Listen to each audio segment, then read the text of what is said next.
Hi, welcome to Coffee and Astronomy. I'm Jim Craig, and last time I spoke about how to look through your telescope. In other words, making sure that your telescope is pointed toward the sky rather than toward the ground. And I know to some people that probably seemed pretty obvious, but it's not that obvious. There's no sign on your telescope that says look in here. But once you get that figured out and you've got the right end pointing toward the telescope, one problem you may encounter is trying to find something in the sky. And there's actually a device attached to your telescope that will help you do that. You may have two telescopes, and in higher end telescopes, there will be a second telescope attached to the side of your main telescope. That's called a finder scope. It's got a wider field of view. Now, some scopes, usually lower end telescopes, Dobsonians, that sort of thing, will have what is called a reflex finder, which either has like a red circle or a dot. And that will work in largely the same way. So the best way I can do this is by analogy. Imagine that you are standing out above a football field and somebody puts a little orange flag out in the middle of the football field and you're told to find it. So you go out, you take a look. Easy to spot.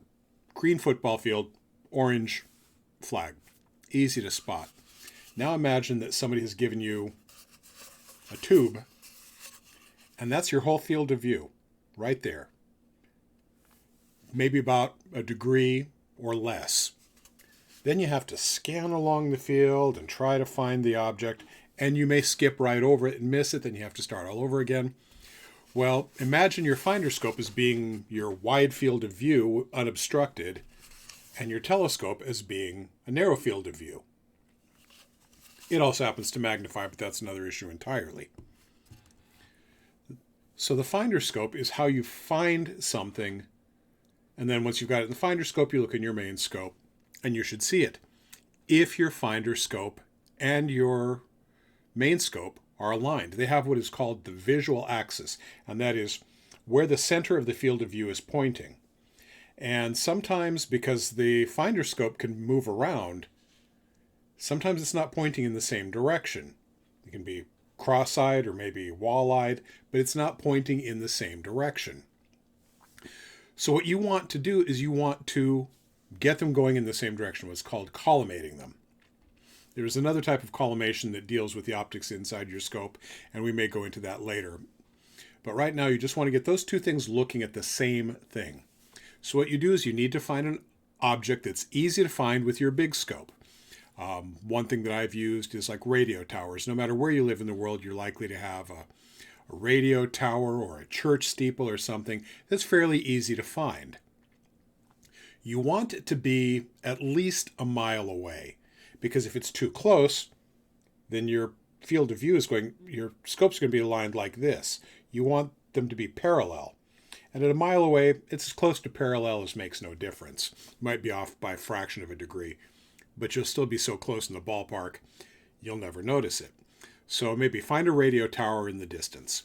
So you found it just by looking. Now, with your main scope, turn your scope left and right until you find it, or find something that's just below it. Find something that's easy to spot.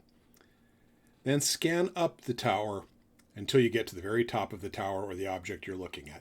Again, it can be a radio tower, it can be a church steeple, it can be the top of a tall building, it can be a mountaintop, it can be a very distinctive tree, as long as it's something that you can very easily identify.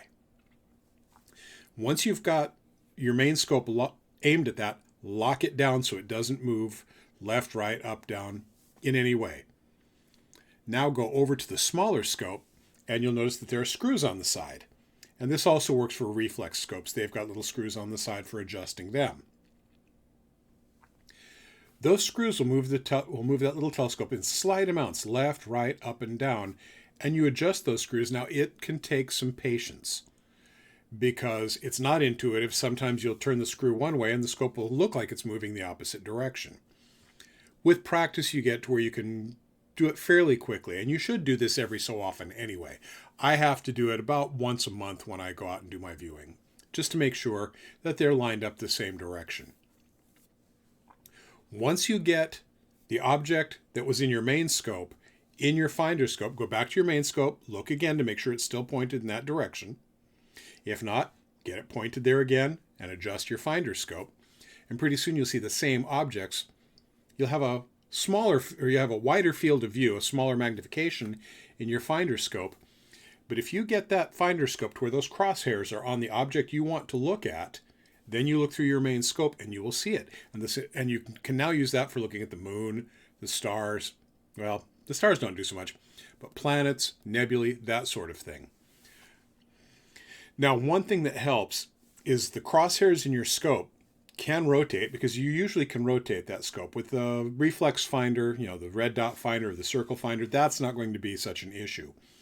But with a scope that's got crosshairs, they can rotate. Make sure that you rotate it so when the scope moves left and right, the object that you're on stays on the one line. Or if you move up and down, it stays on that line. Otherwise, you're going to be chasing things all around by trying to get it lined up on the crosshairs of your scope.